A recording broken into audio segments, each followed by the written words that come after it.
Also vielen Dank für die Einführung, Herr Kafi. Überhaupt vielen Dank, dass ich hier sein darf. Das ist nämlich vielleicht ein bisschen ein Risiko auch. Ich habe mir überlegt, wir machen einen kurzen Durchgang durch einige Aspekte der politisch korrekten Sprache. Das ist lang nicht alles. Und selbst bei den Folien, damit es nicht zu lang geht, muss ich ein bisschen kürzen spontan. Aber vielleicht zu der Begrifflichkeit. Also Herr Kafi hat Sie ja eingeladen, eigentlich unter einem Doppelbegriff. Einmal politisch korrekte Sprache. Und wir müssen das gar nicht akademisch irgendwie definieren. Wir können das irgendwie ja, in einem kurzen Durchlauf mal machen. Politisch, was kann das heißen? Das ist entweder Parteienpolitik oder informelle Politik. Das heißt, Veränderungen der Sprache, die wir uns gleich betrachten, können durch Verordnungen durchgesetzt werden oder eben durch Interessengruppen. Also das ist eigentlich Politik im Sinne von Policy oder Agenda, wie man politisch verstehen kann. Dann korrekt ist ein bisschen einfacher zu verstehen. Das kommt aus dem Wortfeld gut, richtig, moralisch, moralisch angemessen, befriedend und so weiter. Das ist also ziemlich leicht zu verstehen, was also korrekt sein soll. Ist immer noch offen natürlich. Und Sprache betrifft eigentlich das Sprechen, so wie wir Deutsch sprechen, Englisch sprechen, also unseren Ausdruck, das Vokabular, das wir benutzen, den Sprechhabitus, die Sprachkonvention, auch übergreifende Sprachkonventionen, wie ich gleich zeigen werde. Und ich habe dazu ein bisschen gebuddelt und habe was gefunden von Dieter E. Zimmer. Schon 1997 hat er das Thema politische Sprache behandelt in einem Buch. Und zwar deshalb, weil ihm aufgefallen ist, dass eben wir einen großen Import haben der politischen Korrektheit und der politisch korrekten Sprache aus den USA. Und er hat eigentlich gesagt, naja, das läuft so auf eine Verfreundlichung des Alltags hinaus. Wie das dann mit der Höflichkeit zusammenhängt, können wir vielleicht später nochmal besprechen. Dann hatte der Vortragstitel einen zweiten Teil. Es geht um Sprachpurismus. Ähm, Ich habe mein erstes Buch Neuester Sprachpurismus genannt. Wenn es einen neuen gibt, muss es auch einen alten geben. Und das halte ich aber sehr kurz. Unter dem gewöhnlichen Begriff Sprachpurismus versteht man, dass eben deutsche Intellektuelle die deutsche Sprache von französischen Fremdwörtern, Lehnwörtern, Entleihungen versucht haben zu reinigen.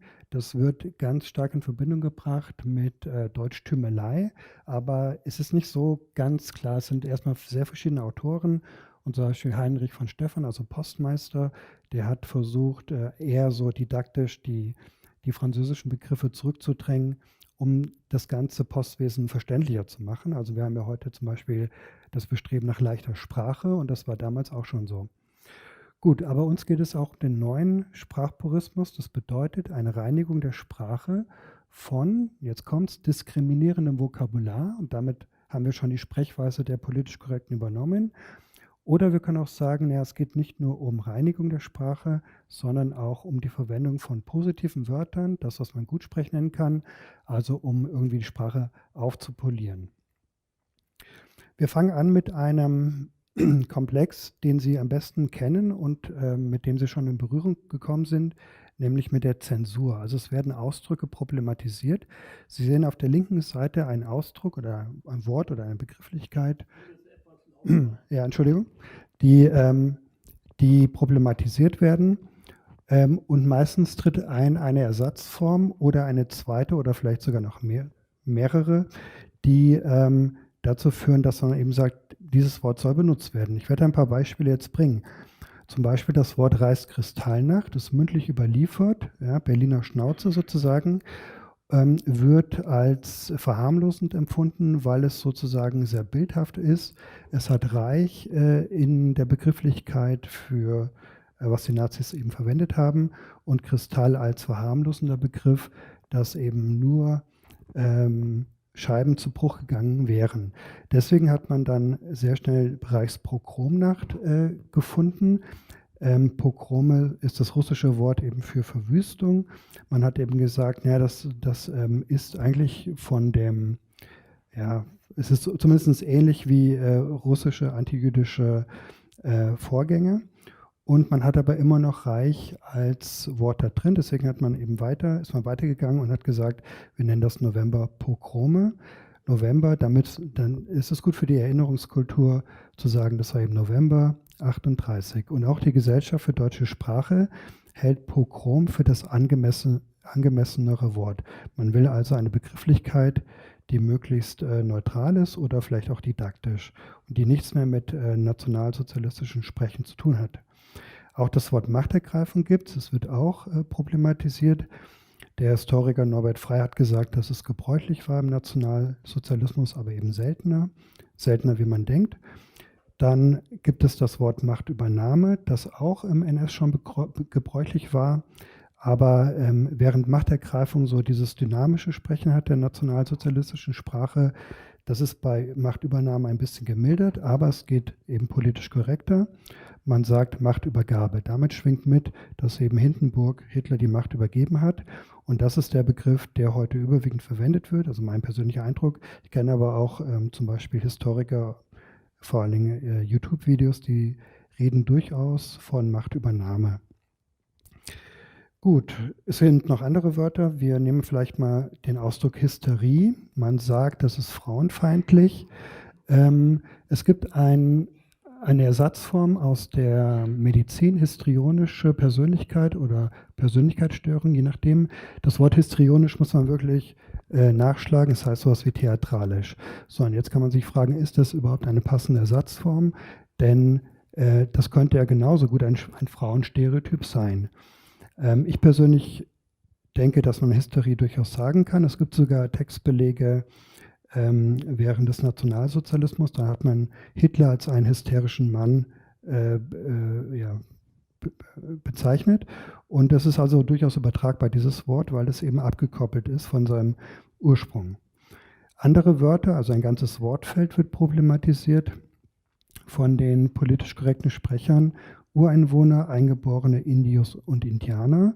Gelten lassen sie aber Indigene, wenn sie über Völker sprechen. Und dann sehen Sie schon, dass ja Indios, Indianer, Indigene, Indien, Indonesien und so weiter, diese Wörter haben ja, die gehören ja zu einer Wortfamilie. Also warum ist Indigene besser als zum Beispiel Indios oder Indianer?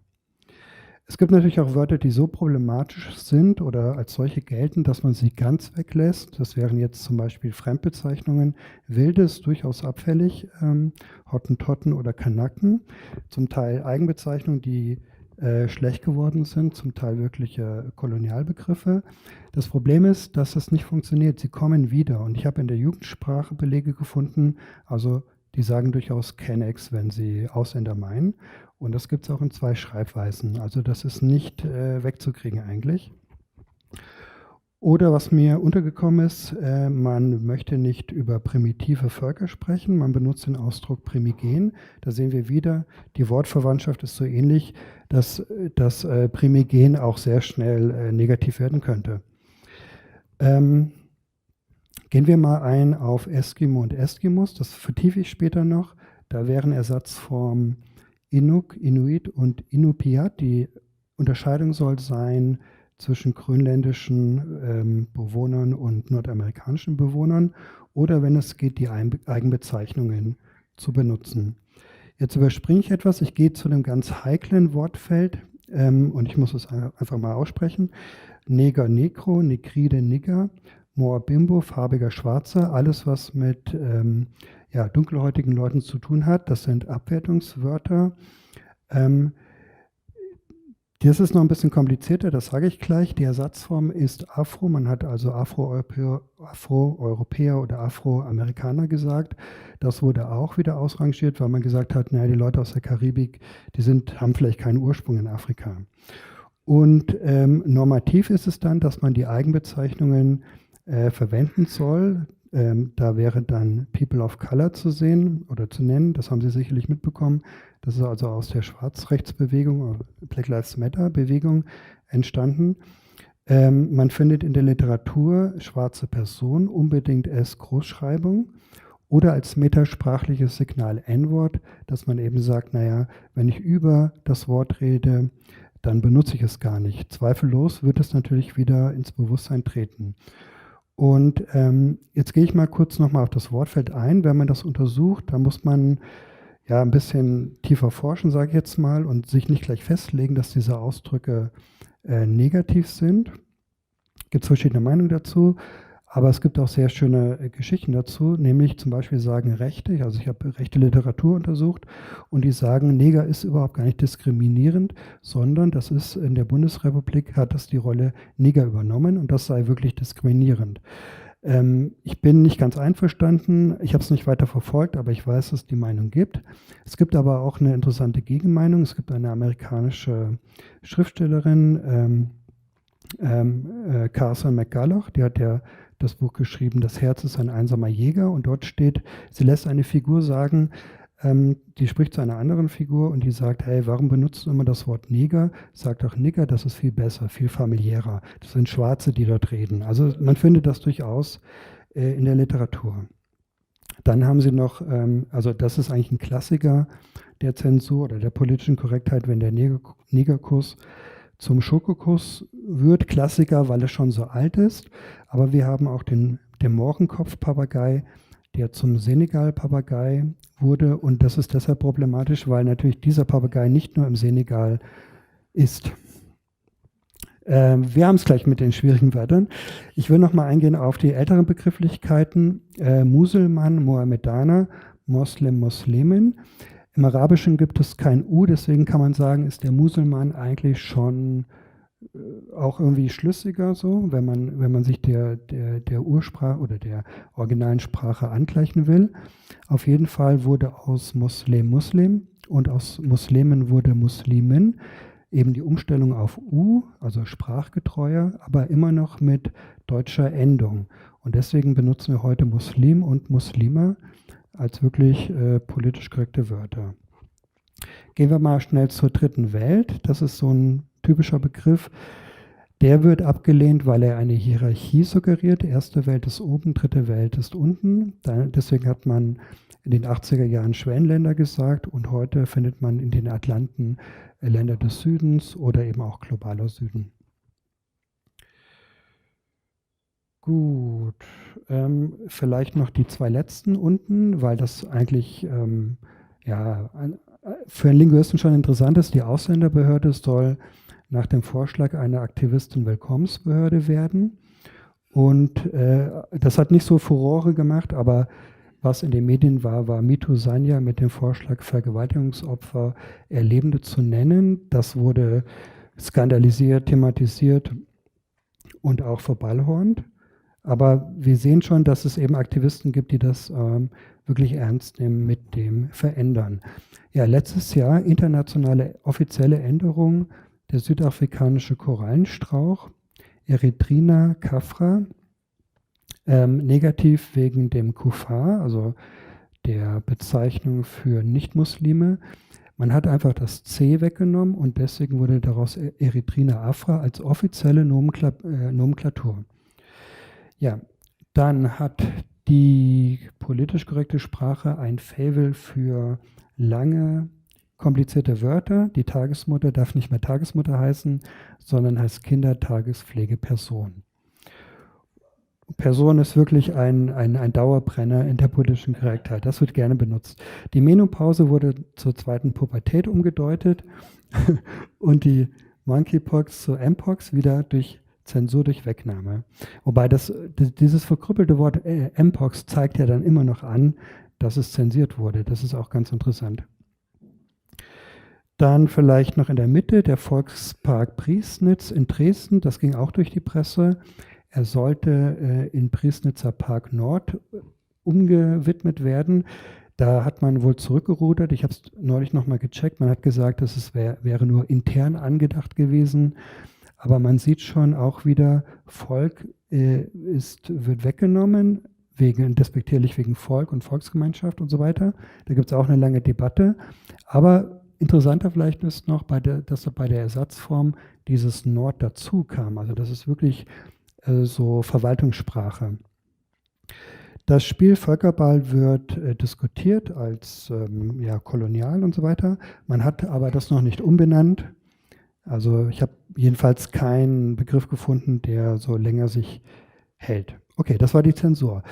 Die Zensur das ist das, was man so in den Medien am meisten mitbekommt, aber es gibt auch mehr, was die politisch korrekte Sprache zu bieten hat, nämlich zum Beispiel hier von Aktivisten wortspielerisch gebildete Gegenwörter.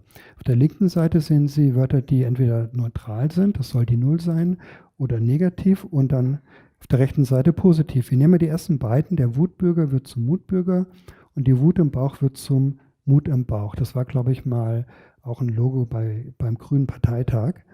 Jetzt ist es aber so, dass wieder nur minimaler Aufwand betrieben wird, indem man das W einfach spiegelt oder kippt oder dreht oder wie auch immer und somit die Bedeutung ändert. Oder die Hetzkampagne wird zur Herzkampagne.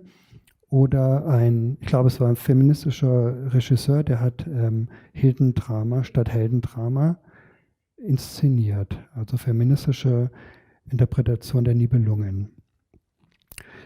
Wertschätzen ist jetzt kein negatives Wort, sondern ein positives Wort, aber es geht noch besser.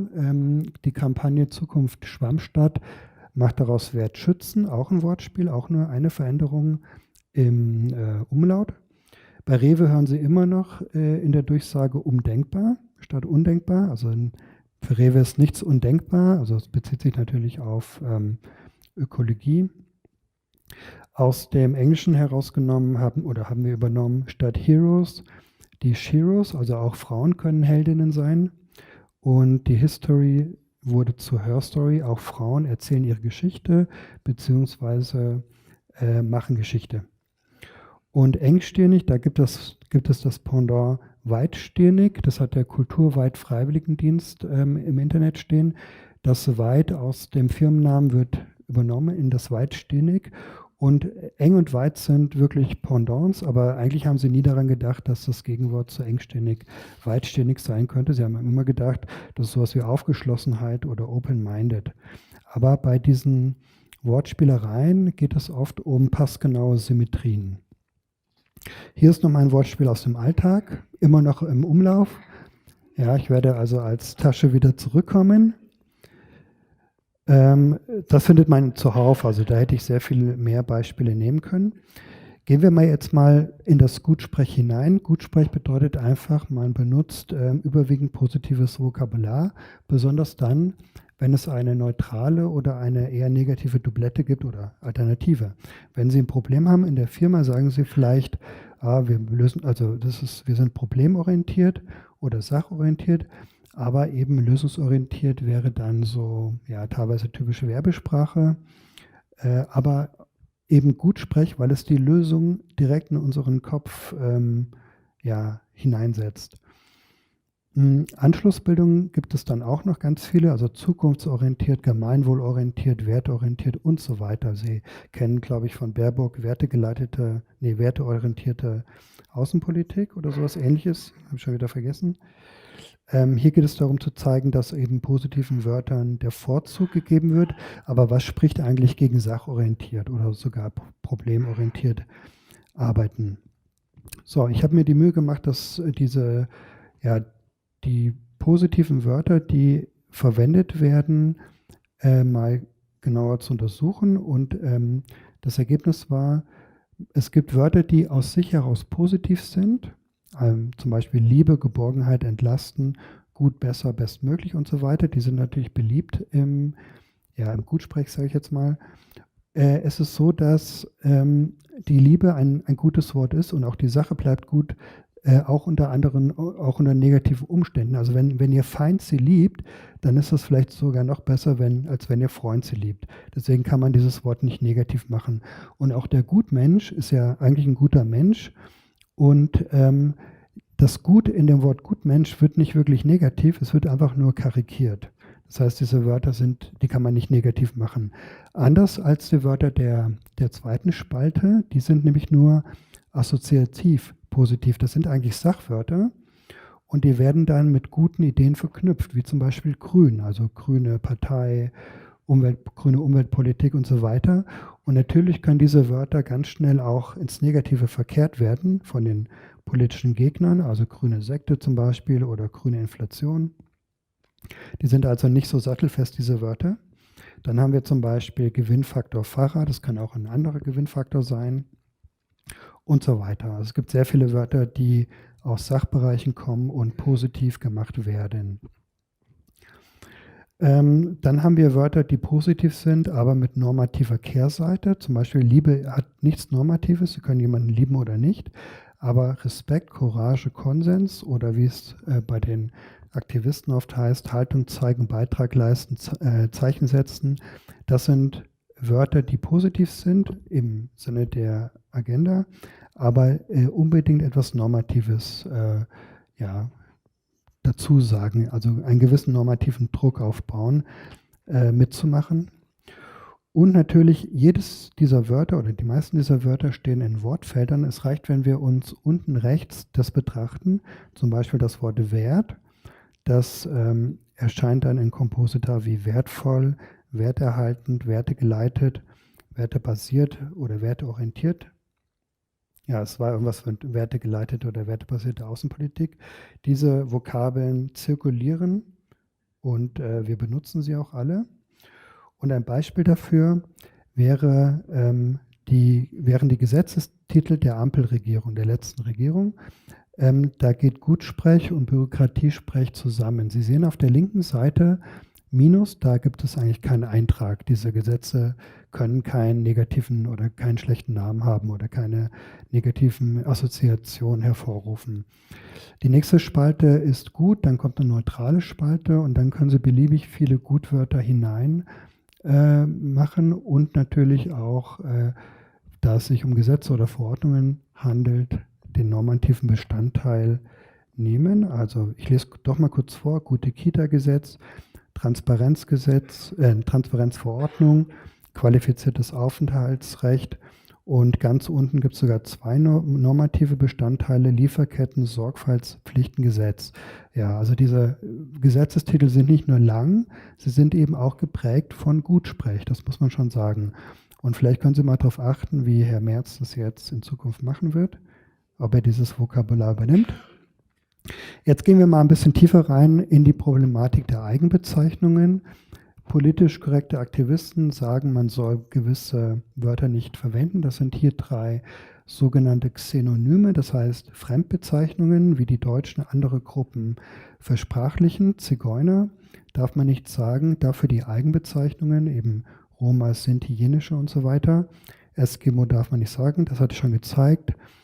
Inuk, Inuit, Inupiat, immer mitdenken, das sind verschiedene Völkergruppen, verschiedene Sprachen auch. Oder wenn wir einfach pauschal sagen Schwarze, dann sollen wir eben übernehmen schwarze Menschen oder POC. Menschen ist auch ein Hochwertwort. Mensch bedeutet immer, dass man jemanden ja, als Mensch anerkennt und deswegen auch schwarze Menschen. Bei POC würde ich vielleicht sogar das Problem sehen, dass das auch pejorativ, also schlecht werden kann, wenn man das in der Kurzform abfällig sagen würde. Ich weiß nicht, ob es sich so entwickelt, aber man kann sich vorstellen, da sagt jemand, da guck mal da drüben dieser POC. Das wäre möglich. So, und jetzt warum eigentlich? Warum ist das so interessant, dass diese Wörter von der politischen Korrektheit negativ gesehen werden? Da gibt es mehrere Gründe. Ich habe hier mal einen kleinen Text das ist Meyers Kinderlexikon von 1979, dort, wo man noch sozusagen unbefangen mit diesen Begriffen umgehen konnte. Also ich lese mal kurz vor.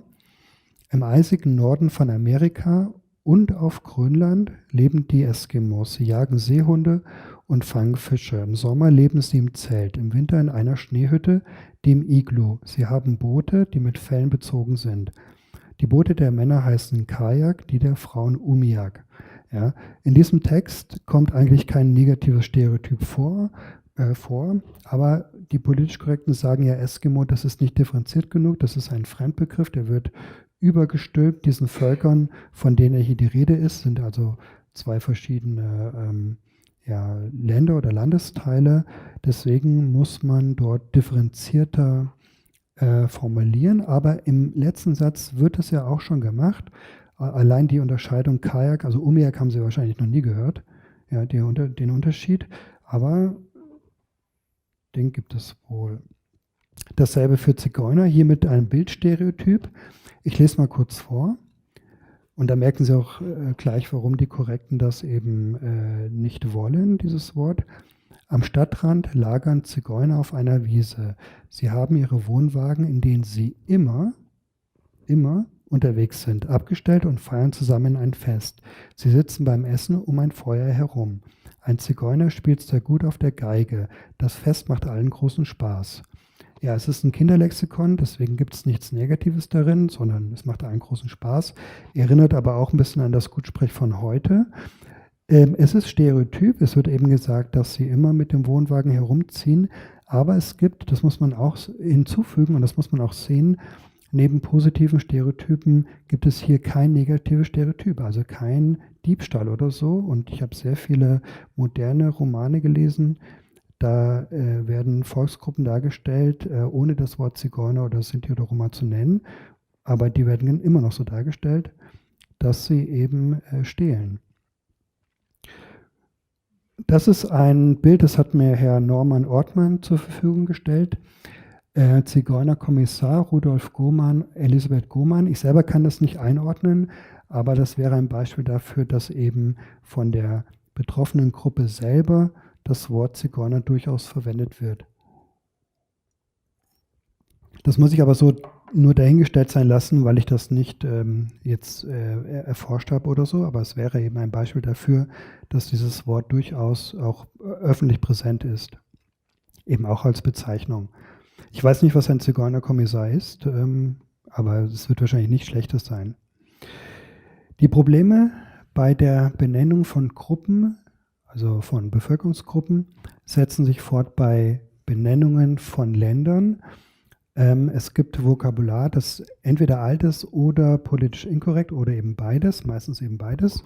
Früher haben wir einfach gesagt Birma oder Burma, jetzt heißt es Myanmar, also natürlich schon länger. Oder wir haben gesagt Siam und das wurde zu Thailand. Und man muss natürlich sehen, dass in diesen Ländern Regime herrschen, die das natürlich international durchgesetzt haben, wie ihre Länder zu heißen haben. Und das haben die Deutschen dann übernommen. Aber der Volksmund bildete Birma und Siam aus bestimmten Motiven.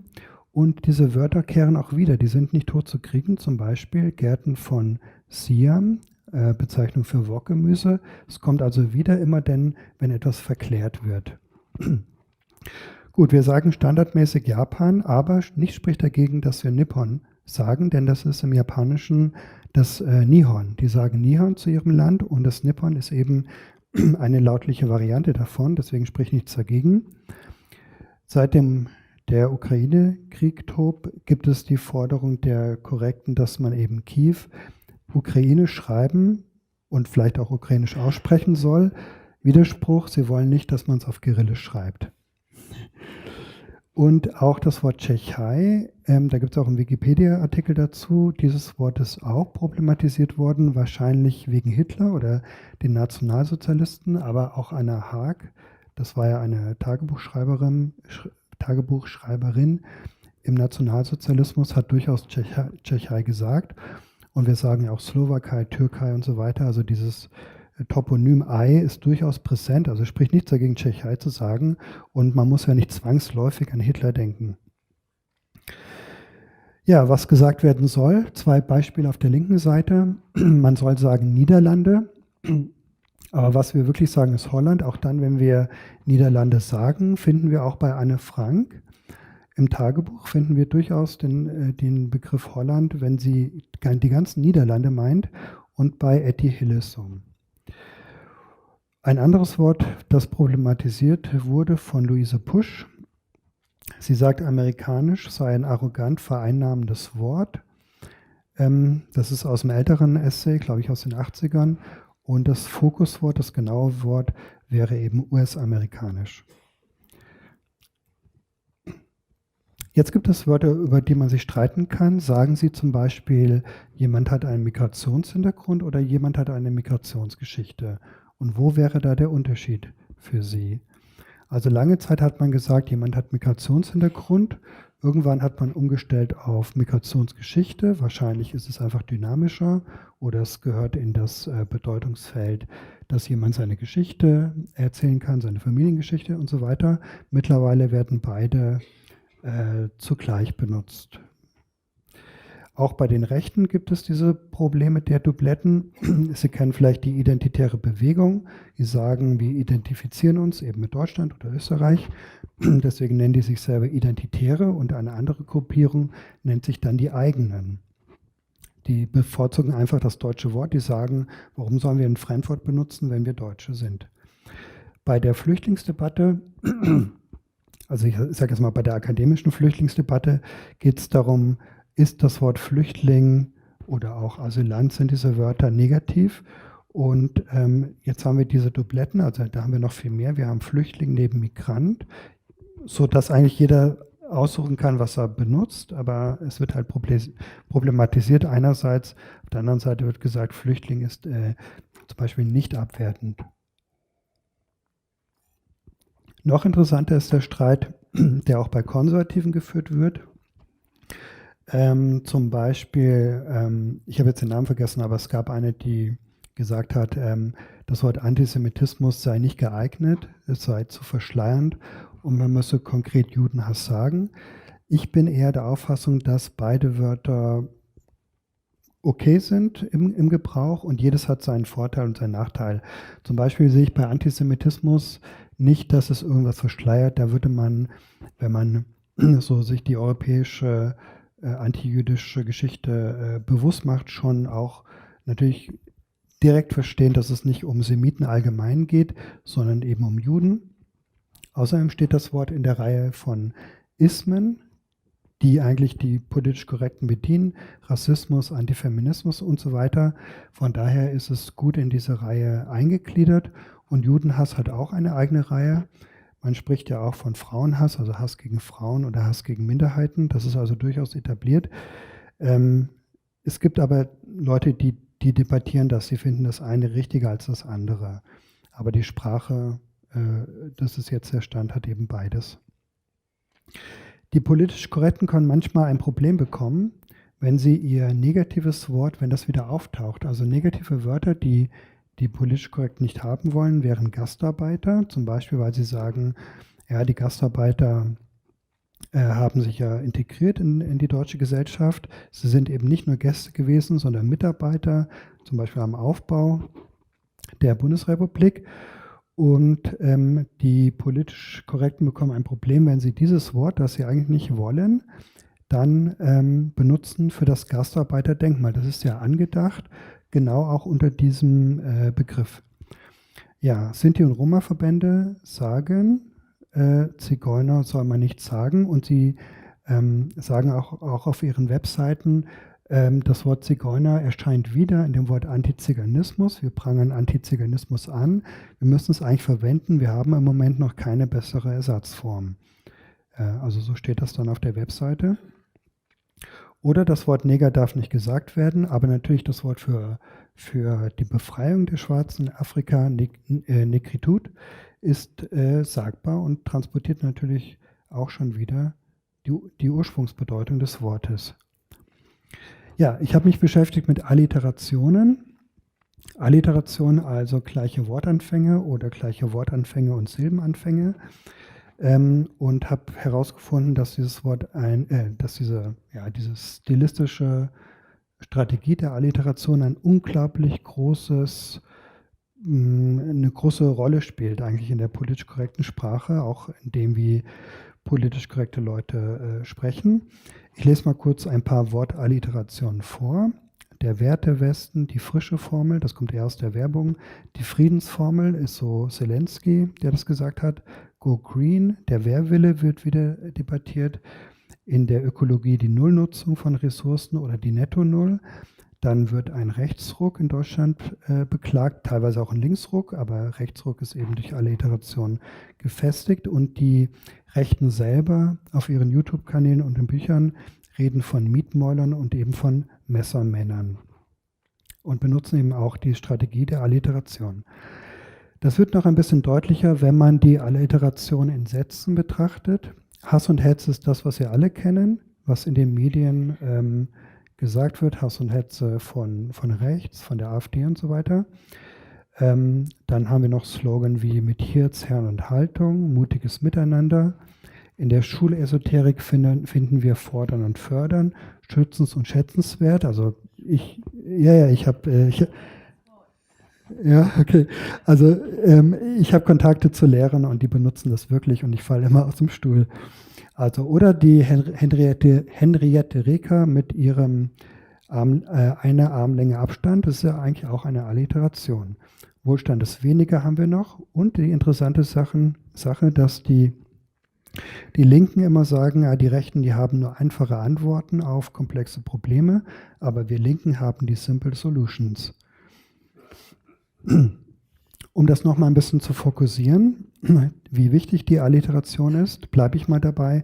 Und zwar sehen Sie auf der linken Seite Begriffe der Umweltpolitik, Klimakrise, Klimakollaps, Klimakatastrophe, also zweimal K. Erderwärmung ist ein bisschen älter, also EE. Dann der Flächenfraß, das ist die Naturflächenreduktion durch Bebauung, den Holzhunger, starker Verbrauch der Ressource Holz oder eben das Strandsterben, Veränderung der Küstenlinie aufgrund von klimabedingter Erosion. Das sind Wörter, die in der Umweltforschung auftauchen als Diagnosewörter. Und das sind also Wörter, die so eine gewisse Wichtigkeit haben und die festigt man am besten natürlich mit einer Alliteration. Es gibt natürlich Alternativen auch, aber ein Wort mit Alliteration ist gefestigter. Das kennen Sie aus dem alltäglichen Sprechen. So, Hass und Hetze kann man erweitern.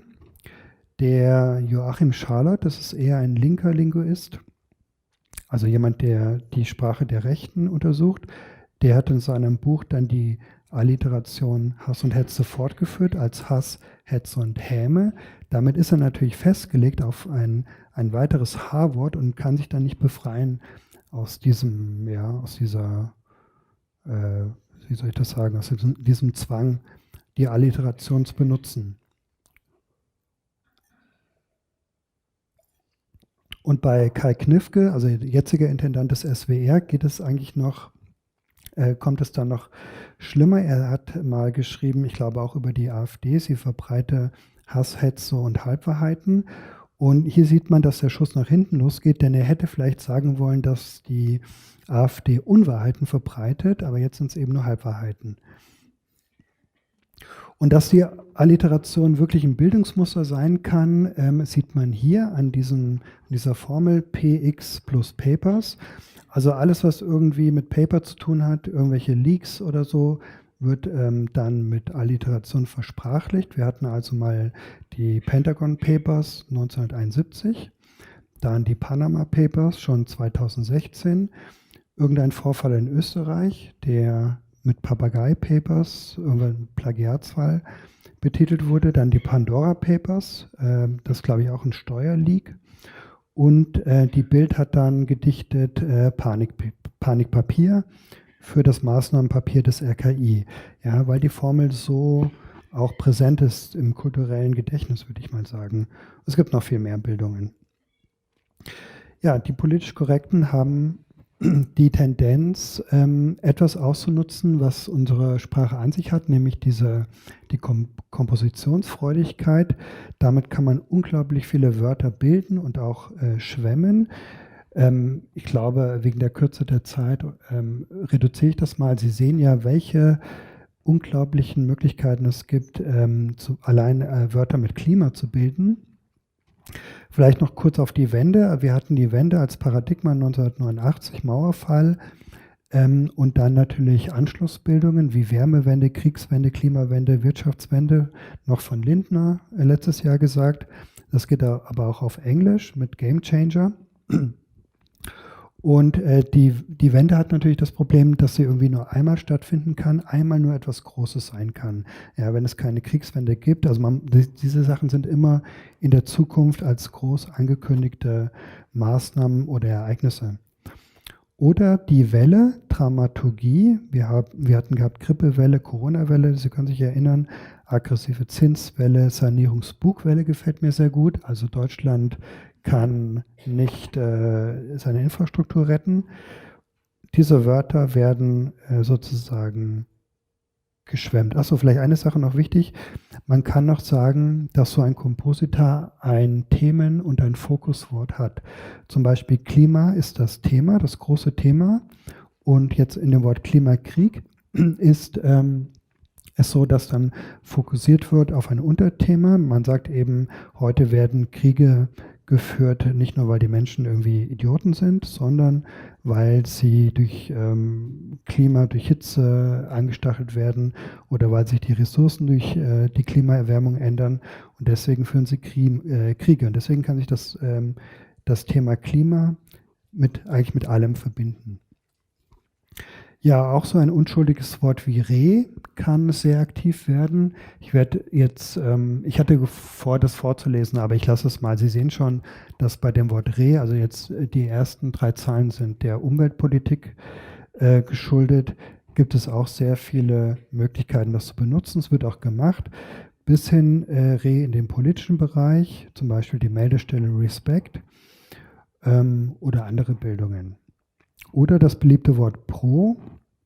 Ganz alt sind natürlich Pro Asyl und Pro Familia. Auch Pro Darm, zum Beispiel auf Medikamentenbezeichnungen. Pro ist immer etwas Positives, deswegen sagt man, man soll prosozial handeln oder Naturprodukte kaufen oder pro Natur sein oder was auch immer. Gut, ich weiß nicht, wie viel Zeit wir noch haben. Okay, also dann machen wir nochmal Wortwahl und Stilhöhe. Hier sehen Sie aufgetragen Wörter aus dem Bereich Putzfrau, sage ich jetzt mal. Familiärer Stil, die Putze wird negativ bewertet, ist nur zweisilbig. Ich will darauf hinweisen, dass wir im Alltag natürlich versuchen, möglichst kurz und bildreich zu sprechen. Also alles, was aus dem Volksmund kommt, ist bildreich. Alles, was die politisch korrekte Sprache lieber mag, sind entweder akademische Fremdwörter oder bürokratische Wörter. Deswegen sind Putze, Putzfrau und Putzhilfe nicht gemocht, aber der Vorzug gilt eben Raumpflegerin oder Reinigungskraft. In dem Wort Reinigungskraft geht das Geschlecht verloren. Bei Raumpfleger kann man es symmetrisch machen. Der Raumpfleger, die Raumpflegerin, also viele Feministen wollen ja diese Paarigkeit. Wir sehen aber, dass je korrekter und je formeller der Stil wird, das Wort eben auch länger wird. Also die Silbenanzahl nimmt zu. Dann habe ich mich mit dem Wort Design beschäftigt. Es ist möglich, Wörter, also Einzelwörter jetzt besonders herzurichten, dass sie eingängig sind, entweder durch Klang oder durch das Schriftbild. Kipppunkt wäre so ein Beispiel, wo das dreifache P einfach, visuell wirkt. Neulich habe ich auch Kippmoment schon gelesen, da ging es aber um Trump, irgendwie um Trump-Politik. Aber zum Beispiel das Wort Kippschlupf wird zum Beispiel gar nicht verwendet. Das hat nicht das auffällige Design wie Kipppunkt. Genau. Dann haben wir noch solche Wörter wie Wasserstress, Stresstest, Stressesser, Nussgenuss. Nussgenuss ein Werbewort natürlich. Finden Sie auf Schokolade oder so. Und Stressesser gab es einen Aushang in Freiburg. Die Uni Freiburg untersucht das Phänomen, dass man isst aus Stress. Nicht, dass man isst aus Lust oder aus anderen Beweggründen. Und das haben sie dann eben versprachlicht zu, wir suchen nach Stressessern. Dann haben wir noch den Erklärbär, den Hackback und den Schuldkult. Schuldkult ist ein Wort der eher Rechten, die eben sagen, naja, warum hält man uns den Nationalsozialismus heute noch vor? Ich will nur hinweisen, dass auf diesen Binnenreim, den wir haben bei Hackback und Schuldkult, es gibt nämlich noch gegenüber Schuldkult ein anderes Wort, was die Rechten haben, das wäre Schuldkomplex, also was ins Psychologische gehende, aber Schuldkult hat eben nur diesen gefälligen Klang, würde ich das mal sagen. Ja, das Wort Freiraum, durch Bindestrich kann man den Raum auch visuell herstellen. Das Fahrrad wird zum Imperativ Fahrrad und Immanuel Cleaver hatte mal gesagt, a man and a woman, um Frauen hervorzuheben. Ja, das Wortdesign gibt auch das Phrasendesign, meistens eben Reime. Ich lese einfach mal ein paar vor. Die gute Tat am Automat, die Herde unter der Erde, Schwarzerde-Kultivierung, Sägen bringt keinen Segen. Wir haben ein neues Viertel Dietenbach, da gab es Proteste dagegen. Besser ohne Messer, Präventionskampagne oder erste Stunde Messerkunde gibt es auch mittlerweile schon. ÖPNV statt Stau und zum Beispiel, das ist eine nette Toilette in Freiburg. Und dann hatten wir eine Kampagne, August hat ein Auge drauf. Das kennen Sie, das dreimalige Au schon von Faust aufs Auge. Und das ist also so ein stilistischer Aspekt durch Doppelung, Vokaldopplung oder hier Umlautdopplung, Diphthongdopplung, irgendwie eine gute eingängige Phrase zu bilden. Und das Ganze wurde noch weiter gesponnen, denn das Maskottchen dieser Kampagne war eine Taube. In dem Wort steckt ja auch nochmal Au drin. Dann haben wir sowas wie Reime, Binnenreime, Assonanzen, Beitrag leisten, also zweifaches Ei, volle Kostenkontrolle, der Reim, innovative Alternative, das finde ich sehr schrecklich. Mut tut gut, aus dem Englischen viel geschöpft, das nennt man Augendialekt, wenn also Wörter so auffällig durch Vokale designt werden. Da hätten wir zum Beispiel die Primetime als Reim. Bewährtes Bewahren, Dream Team, da sagt eigentlich keiner Traumteam. Dream Team ist einfach auch etabliert im Deutschen wegen dem Gleichklang. Und jetzt kann man dem Feminismus ein bisschen entgegenkommen. Weil der Feminismus sagt ja immer, es gibt so viele Frauenstereotype, die Braut, die sich nicht traut.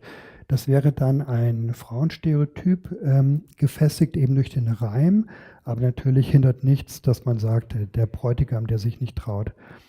Ich habe noch gelernt, Frau am Steuer, als etwas, was nicht zusammenpasst. Das trägt sich inhaltlich schon alleine. Der Sprechhabitus ist, dass man es so ein bisschen despektierlich sagt.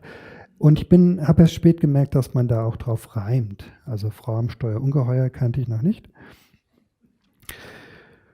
Gut, jetzt kommt ein Teil, da will ich nur etwas rausnehmen. Also ich nenne es mal sinnhafte Gegenüberstellung. Es sind immer zwei Begriffe, die gegenübergestellt werden. Das Einfachste sehen Sie in der zweiten Zeile, Leitdebatte statt Neiddebatte. Wieder ein Wort, das durch Buchstabenänderung geschieht. Und wir haben zum Beispiel neulich gehabt Reicheneck, die hat gesagt, wer das verhindern will, also kapitalistische Ausbeutung, der darf den Kapitalismus nicht stützen, er muss ihn stürzen. Also Zusammenhang zwischen stützen und stürzen. Aufhören, oder?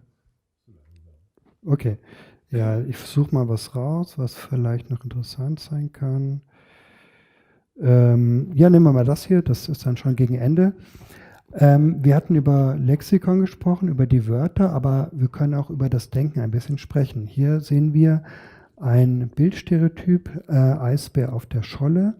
Die sagen, und wenn auch unsere Scholle schmilzt, dann gehen wir nach Amerika, dort gibt es ja keinen Klimawandel. Also der Klimawandel arbeitet mit diesem Meme und mit diesem Bildstereotyp, aber natürlich hat es mit dem Klimawandel nichts zu tun. Das wäre ein Bild von dem Maler Perlberg 1905, wenn ich mich nicht irre, so dass man eben sagen kann, eigentlich ist dieses Bildstereotyp, das gab es schon früher und ist hineingenommen. Ja. Gut, dann lasse ich mal die Sprachtipps aus. Das können wir auch in der Diskussion machen. Und ich danke Ihnen herzlich für Ihr Interesse.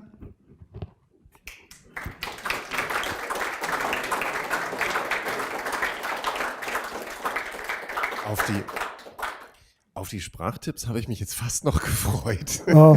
Lassen Sie die doch noch auf dem Bildschirm. Dann können wir zwischendurch noch gucken, wenn wir unsere Fragen stellen. Ja, Moment. Jetzt haben wir noch ein bisschen Zeit für ein paar Fragen. Und ich hätte auch gleich eine. Moment, ich mache es gerade nochmal hier an. Und dann da bin ich jetzt schon noch neugierig, wie man denn, was es denn für Tipps noch gibt. Ja, hier. Da, okay, gut. Ich hätte jetzt tatsächlich gleich eine Frage. Und zwar, mir ist eine Sache aufgefallen. Ich habe den Eindruck, dass es viele Begriffe gibt, bei denen der Vorwurf in erster Linie der ist, sie seien zu allgemein. Also sie seien nicht spezifisch Genau. genug, als ginge da was unter. Ja. Stimmt das? Gen- Und Ja. was hat es damit zu tun? Was hat es damit auf sich?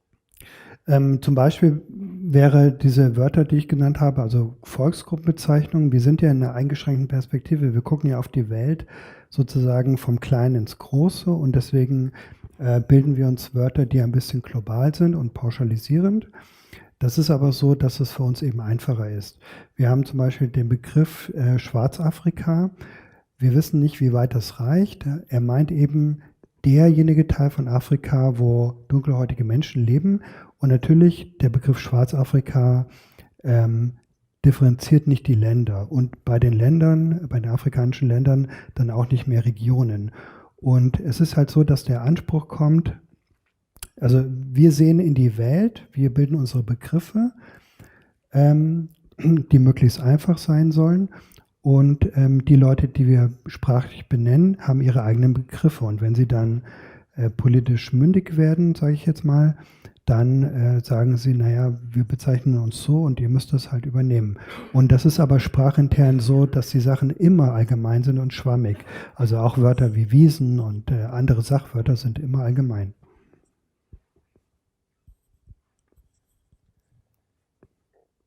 Wer die Rechtschreibung festlegt, ist mir bekannt, der Duden.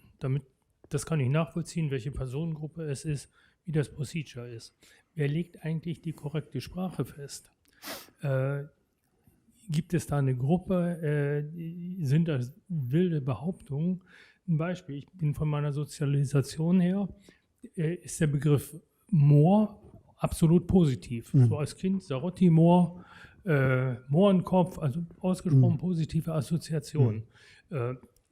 Wer nimmt sich das Recht heraus, über meine Sprache, um meinen Sprachgebrauch zu urteilen? Oder nehmen Sie Zigeunerschnitzel. Ich bin Jäger, ich fühle mich nicht diskriminiert, wenn einer einen Jägerschnitzel bestellt.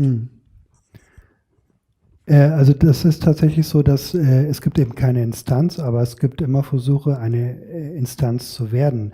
Die verschiedenen Gruppen, sage ich mal, haben ja auch ihre Organe, ihre Presseorgane, sage ich jetzt mal. Und es ist ein großer Streit, es gibt keine Instanz und es, glaube ich, wäre auch nicht gut, wenn es diese Instanz geben würde.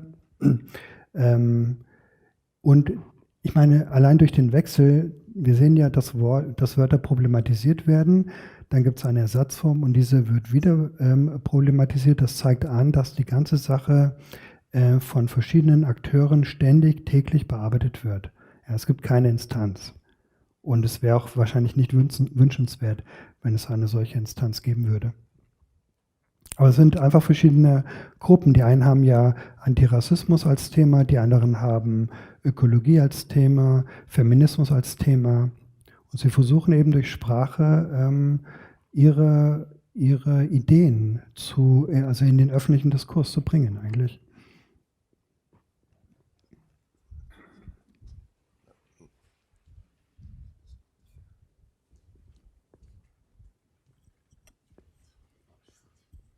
Ja, ich habe noch eine Frage, also was mit bei den Aufzählungen so durch den Kopf gegangen ist und auch in Diskussionen mit Bekannten, dass ich an manchen Stellen den Eindruck habe, es ist nicht gewünscht, Dinge klar zu benennen. Also ich als Betroffene, Menopause, das ist die Menopause und es ist keine zweite Pubertät, das finde ich albern. Das ist, weiß ich auch nicht, was das tatsächlich, welche Botschaft damit also etwa, da wird ja eigentlich ein Euphemismus gesetzt oder irgendeine Verniedlichung, die gar nicht zutrifft, was mich ärgert tatsächlich.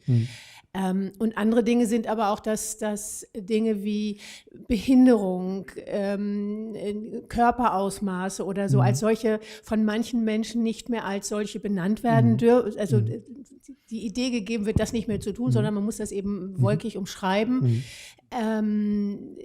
Was steckt, also dieses Nicht-Benennen, da ist jemand schön, hässlich, blond, rot, grün, was auch immer, dick, dünn, groß, klein. Das ist aus meiner Sicht, finde ich, sehr übergriffig. Und was haben wir davon als Gesellschaft, wenn wir Dinge, ohne beleidigend zu sein, aber Dinge zu beschreiben und in Worte zu fassen, die wir kennen, mit den Inhalten zu füllen, die uns gewohnt sind. Was soll das? Können Sie dazu etwas sagen? Ja, mir fällt dazu ein, man kann vielleicht das zusammenbringen mit Höflichkeit. Wir werden ja erzogen, höflich zu sein. Wir kennen bestimmte, wir kennen Situationen, in denen wir das eine Wort benutzen können oder dürfen und das andere nicht. Aber die politische Korrektheit geht halt weiter, indem sie Sachen kontextlos verbietet, sage ich mal. Und wir haben einerseits die Präzision, die diese Leute wollen, oder die politisch Korrekten, indem sie alles ganz genau benennen. Auf der anderen Seite das Tabuisieren. Ich glaube, Sie haben eigentlich angesprochen, dass man, wenn man Sachen wortlich benennt, vielleicht drumherum redet oder es irgendwie tabuisiert. Und da muss ich dran erinnern, es gibt ja negative oder schlechte Tabus und positive Tabus. Man redet nicht negativ über jemanden, der im Raum sitzt zum Beispiel. Das schützt einen, also Tabus schützen. Und die politisch Korrekten denken wahrscheinlich, dass sie mehr Tabus etablieren sollen, um Menschen zu schützen. Ja, wahrscheinlich. Das ist natürlich ein bisschen schwierig zu sagen, dann, wenn wir das Beispiel nehmen mit der Menopause, zweite Pubertät, das wird ja dann versprachlicht. Es wird, in dem Fall wird es positiv versprachlicht. Man kann sich darüber streiten, also Sie finden es sehr kindisch, glaube ich. Und ja, gut, wir haben öfters solche kindischen Bildungen auch, also wie zum Beispiel Erlebende von Vergewaltigungsopfern. Das wäre dann ein Beispiel, wo eben was umschrieben wird. Ich weiß aber nicht, warum es gemacht wird. Also ich kann es nicht direkt beantworten. Wir haben eine Frage, die ich ganz schnell einflechte aus dem Online-Publikum von Frau Ulrike Schröder. Erst einmal vielen Dank, super Vortrag. Und die Frage lautet, wie sieht es in diesem Kontext mit zunehmender Intransparenz aus? Ich glaube, das schließt sich ein bisschen an die Frage an, die gerade schon gestellt wurde. Sie haben auf die abnehmende Bildlichkeit hingewiesen, gerade im Hinblick auf unliebsame Themen, zum Beispiel Gewalt etc., was zunehmend aus dem universitären Diskurs nicht gehört werden möchte. Wann ist nicht mehr klar, worüber man eigentlich spricht und wie sehr entfernt man sich von der Realität? Gute Frage.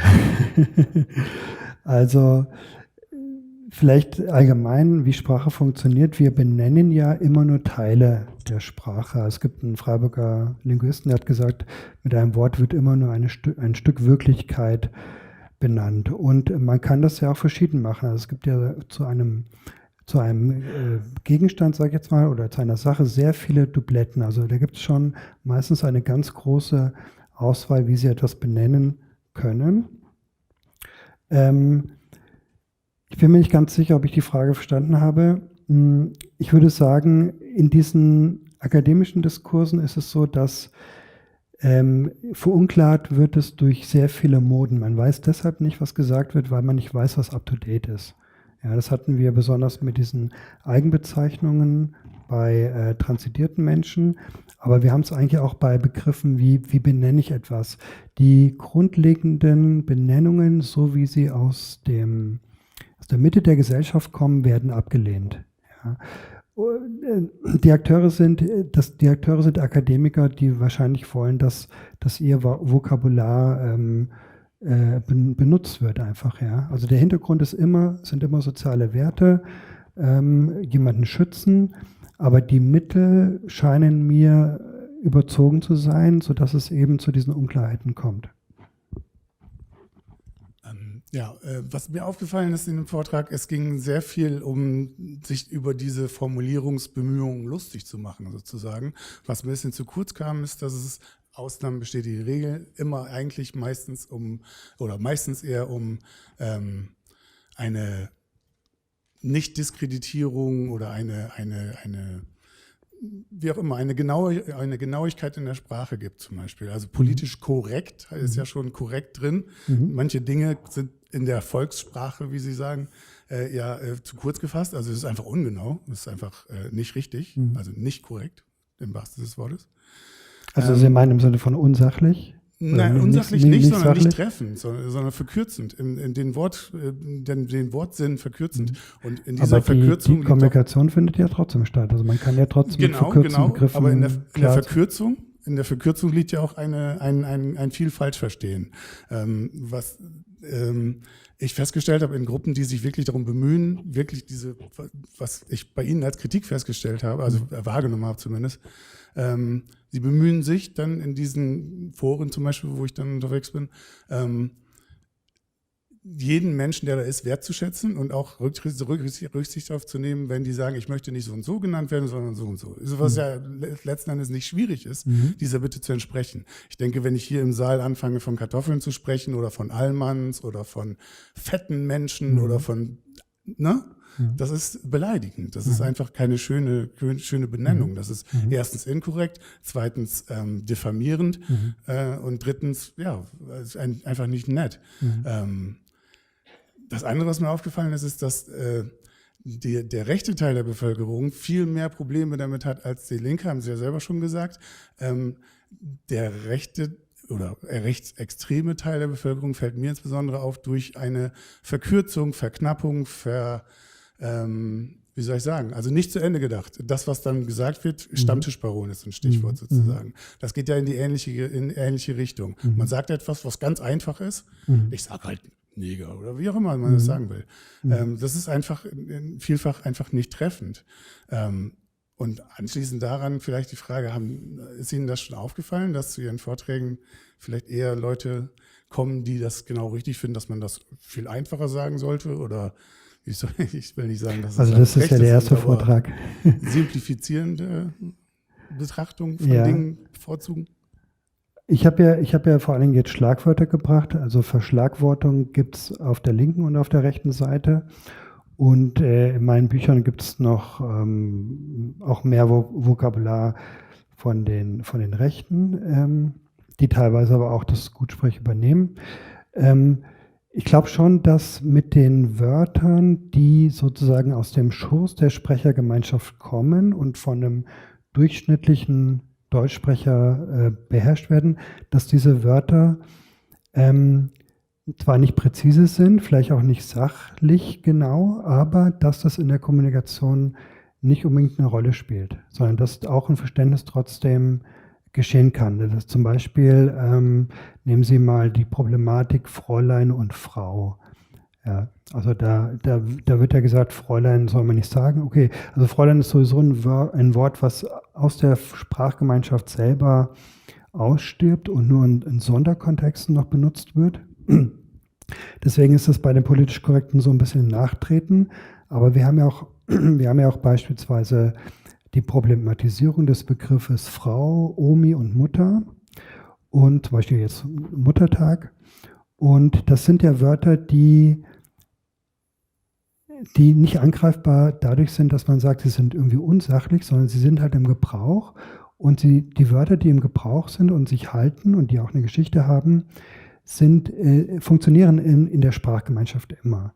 Ja, also auch ein diskriminierendes Wort wie Neger funktioniert für die einen so diskriminierend und für die anderen eben nicht diskriminierend.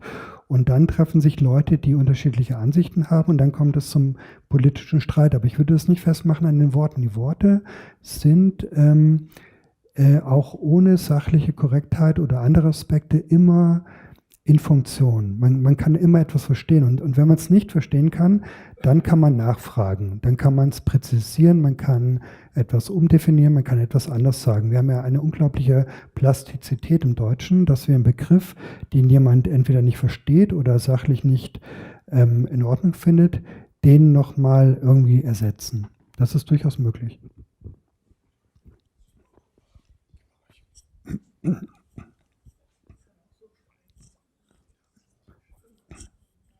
Ja, das wäre jetzt wahrscheinlich der Inhalt eines eigenen Vortrags, aber ich hätte mir noch einen Exkurs über geschlechtergerechte Sprache gewünscht in dem Zusammenhang, gerade mit Political Correctness. Was genau, können Sie da einen Punkt benennen? Weil das ist auch ein Riesenthema. Können Sie vielleicht sagen, was? Das Riesenthema Gender. Also ich kann Ihnen mal was sagen. Mir ist aufgefallen, es wird gesagt, also man hat zum Beispiel problematisiert, dass man immer Lehrer sagt und Frauen mit meint. Und deswegen hat man das innen dran gemacht und das Lehrer und Lehrerin als Paarform. Und die Unterstellung ist ja, dass Lehrer, vor allen Dingen im Plural, also hier arbeiten nur Lehrer, dass man sich darunter nur Männer vorstellt. Jetzt ist es so, dass ich gehöre zu den Leuten, die der Meinung sind, dass Lehrer ein geschlechtsneutrales Wort ist, und es ist nicht nur abgeleitet von einem Verb, von Lehren, sondern es ist auch so, dass, wie soll ich sagen, das ist ein Wort, das überhaupt keine Rolle, also geschlechtlich nichts aussagt eigentlich. Es sei denn, man trimmt es eben durch die Paarform Lehrerin hin zum männlichen Wort. Und es kann nicht sein, dass diese Wörter männlich sind, nur weil sie einen maskulinen Artikel haben. Zum Beispiel der Chef. Ich kann sagen, Anna ist unser Chef. Oder ich kann sagen, Anna ist ein Idiot. Und wenn man nämlich jetzt auf die Idee kommt, dass all diese Wörter, diese maskulinen Wörter wirklich nur den Mann meinen, hätte man ein Problem. Denn es gibt sehr viele Übernahmen aus dem Englischen, also Schimpfwörter zum Beispiel, vielleicht sowas wie der Underdog oder so. Man kann nicht bilden die Underdogin. Das geht also nicht. Das heißt, es würde sich automatisch, wenn das wahr wäre, dass solche Begriffe nur männlich sind oder nur Männer meinen, würde sich die Anzahl der negativen Wörter für Männern plötzlich erhöhen. Das wäre so eine Sache, dass ich sage, aus dieser Gender-Debatte, das stimmt nicht, dass diese vom Verben abgeleiteten Nomen sexualisiert sind. Die sind sexusneutral auf jeden Fall. Okay, ich habe 2 Punkte. Einmal wollte ich vielleicht ergänzen, dass dieses ins Positive wandeln, zum Beispiel Probleme in Herausforderungen, fällt mir ganz oft in der Politik auf, besonders in der Bildungspolitik, aber egal. Und ich finde, damit ist die Tat bleibt dann aus. Wenn ich ein Problem habe, muss ich die lösen, aber Herausforderung, das ist so ein offener Begriff, ob da nun wirklich eine Lösung passiert oder nicht. Ja, das ist sehr bedauerlich. Dann wollte ich auch zum Gendern kommen, weil Sie ja auch unterrichten. Ich war auch Lehrerin und dieses Gendern beeinflusst den ganzen Unterricht und besonders ja auch für Zugewanderte oder Flüchtlinge oder wie auch immer. Wie sehen Sie das denn in Ihrem Unterricht? Ich unterrichte nicht an der Schule, ich bin nur Privatlehrer, aber ich habe sehr viel Kontakt mit verschiedenen Familien aus verschiedenen Kulturen. Das Gendern spielt in dem Sinne noch keine Rolle, das sind alles eher kleinere Kinder, und die Gymnasiasten, die ich habe, die werden aber damit schon im Unterricht konfrontiert, also in jedem Fach, also im Deutschunterricht, in Sport, in Ethik, in Mathe, überall ist das Thema Gendern im Sinne von, also nicht nur, dass die Worte so eine Rolle spielen, sondern dass überhaupt eine Rolle spielt, das Thema Frauen in den Vordergrund bringen. Das ist in jedem Fach präsent. Und mein Eindruck ist, dass das die Schüler eher nervt. Also, tut mir leid. Genau, und zur sprachlichen Verbrämung, Probleme als Herausforderung darstellen, denken Sie immer daran, es gibt sowas wie Tatenenthusiasmus. Man will ja was erreichen. Wenn wir diese Formeln haben, Beitrag leisten, Zeichen setzen und so weiter, da steckt sehr viel Aktivismus dahinter. Und wenn ich sage, etwas ist eine Herausforderung, dann mache ich das sprachlich so, dass die Leute ein positives Verhältnis dazu bekommen und das vielleicht den Teamgeist irgendwie anregt. Jetzt nicht das Wort alleine, aber die ganze Strategie, immer wieder positive Wörter in den Vordergrund stellen. Ich reiche nur ganz schnell noch einen Kommentar von Frau Schröder nach, die gerne zu ihrer Frage von vorher noch ergänzen würde, als Beispiel für das Entfernen von der Realität. Sie erinnern sich, beispielsweise Sprechen in bestimmten Gruppen wird immer radikaler, Klammer auf, Jugendgruppen zum Beispiel. Man kann aber, ist ihre Beobachtung, darüber nicht mehr in allen Journals so ohne weiteres über diese gesprochene Sprache publizieren. Das ist nur eine Beobachtung aus dem akademischen Bereich, die sie noch nachreicht. Und dann hat noch ein Herr eine Frage, der anonym bleiben möchte. Das Vokabular wird einerseits immer komplizierter, wie Sie heute gezeigt haben auch. Gleichzeitig wird immer mehr in leichte Sprache übersetzt. Sei das keine gegenläufige Bewegung? Ja, wir sehen eben daran, dass die Leute, die sich für leichte Sprache einsetzen, zum Beispiel Frau Lütgen wäre so ein Beispiel. Das sind andere Leute als diejenigen, die sich zum Beispiel für Antirassismus einsetzen. Es sind eben verschiedene Gruppen und deren Sprachstrategien sind dann gegenläufig, weil die prallen genauso aufeinander wie die Gegner des Genderns oder wie die Gegner der politischen Korrektheit. Das sind halt nur das sind einige Akteure unter anderen. Ich würde mir das so erklären. Also politische Korrektheit ist ja auch nicht so, dass ich, wenn ich jetzt politisch korrekt bin, für all die Sachen bin, die vorangetrieben werden. Also leichte Sprache ist auch eine lange Geschichte und es ist auch intern diskutiert worden. Die einen nennen das leichte Sprache, die anderen haben wieder einen anderen Begriff dafür. Also da wird auch immer ganz stark umgebaut und es gibt interne Streitereien. Und man sieht eigentlich wieder, das haben Sie auch in der Einführung gesagt, es ist immer ein Wert, der dahinter steht, also ein sozialer Wert hier in dem Fall oder sowas wie gute Bildung zu machen. Aber es kommt eben aus dem Sonderbereich, aus dem Fachbereich, so wie die ganze korrekte Sprache aus der Universität kommt und verbreitet sich. Und davor ist die Sprachgemeinschaft sozusagen nicht geschützt, dass Leute mit ihrer Fachsprache in die allgemeine Redeweise, die immer ganz einfach ist, hineinreicht. Ja.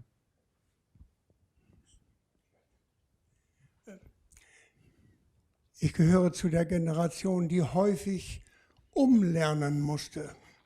Immer wieder Neues aussprechen und das, was bisher gegolten hat, gilt nicht mehr. Das Problem, das ich bei dieser Thematik empfinde, ist, wir leben in einer schnelllebigen Zeit. Alles muss immer ganz schnell gehen und die einen wissen noch besser als die anderen, was richtig ist und was falsch ist.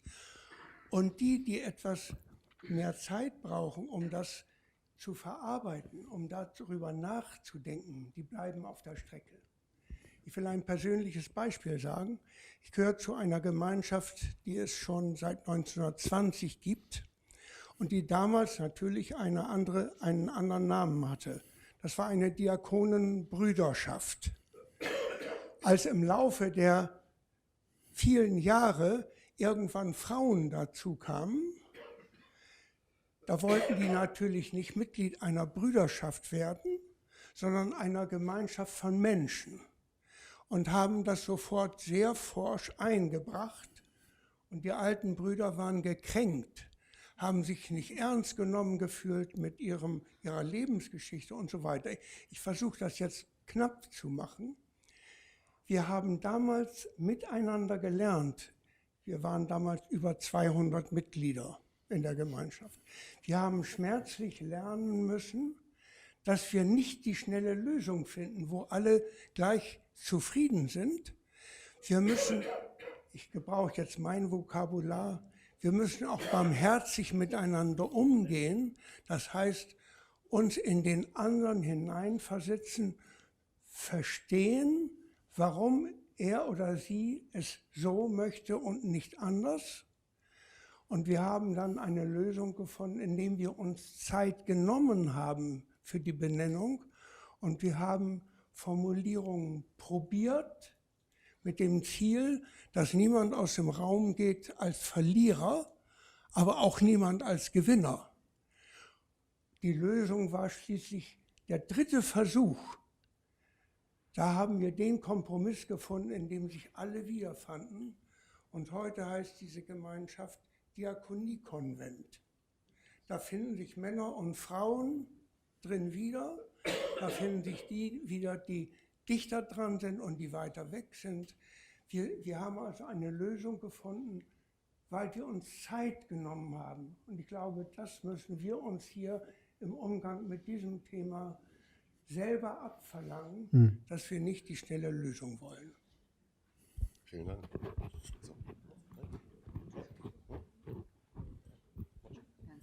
Vielen Dank. Ich persönlich bevorzuge auch eine großartige Aussprache, ein gutes Zuhören und viele deutsche Wörter. Ich komme von einem Bauernhof und meine Familiensprache ist seit 78 Jahren Plattdeutsch. Und ich kann nur jedem empfehlen, sich in Plattdeutsch hineinzudenken oder das eine oder andere Wort zu lernen. Denn gibt es einige Probleme weniger. Dankeschön. Haben Sie ein Beispiel? Das wäre interessant. Ja, du magst du nächst Anwender, nächst an Guide. Oder wenn man sich erzürnt hat und man kommt überhaupt nicht aus dem Knick und man braucht schon den Menschen im Dorf, der als Mediator tätig ist oder dergleichen. Dann sagt man, magst halt an der Tür, dann kommst du nicht wieder. Also dann ist schon mal der meiste Aggressionsansatz eigentlich weg. Und wenn Frauen überhaupt nicht aufhören können, sich zu streiten, meistens über banale Dinge oder so, was auch immer es ist, aber dann sagt die eine Frau zur anderen eben, kick mal, wie sieht die eine Fenster aus? Dann ist der Fall erledigt. Dankeschön. Danke auch. Ich hab noch irgendwo eine Hand vorhin gesehen. Nee? Gut. Ich wollte dem Vorredner nochmal gratulieren. Das ist fast ein perfektes Schlusswort, dass man sich einfach mehr Zeit und mehr Gelegenheit geben muss, auch anzuhören, worum es dann eigentlich geht, und zwar auf beide Seiten bezogen. Genau. Einmal die Verwendung von vereinfachten oder einfachen Wörtern und dann die Wörter, die vielleicht mehr Aussage mittragen wollen, sozusagen. Und manche Dinge davon sind Unsinn, manche Dinge davon sind Propaganda, mit Sicherheit. Aber nicht jedes neue Wort ist ein Angriff. Nicht jedes alte Wort ist schlecht oder böse gemeint, aber die Gelegenheit zu nutzen, über Sprache nachzudenken, und Sprache ist immer in Bewegung, ist immer lebendig, verändert sich fortlaufend, und dazu gehören nun mal auch neue Worte und neue Begriffe, die es zur eigenen Jugend, zur eigenen, wie auch immer, nicht gab. So. Und da nicht gleich das Tor zuzumachen und sagen, das ist Neusprech oder wie auch immer man es nennen möchte, finde ich wichtig, dass die Sprache lebendig bleibt. Dazu eine Bemerkung. Die politisch Korrekten sagen ja, sie rechtfertigen ja ihre Spracheingriffe, indem sie sagen, Sprache verändert sich immer. Aber man kann auch sehen, dass sich das eigentlich aufhebt, diese Legitimation. Denn wenn die Sprachkorrekten etwas durchgesetzt haben, kommt die Zeit und ändert es wieder.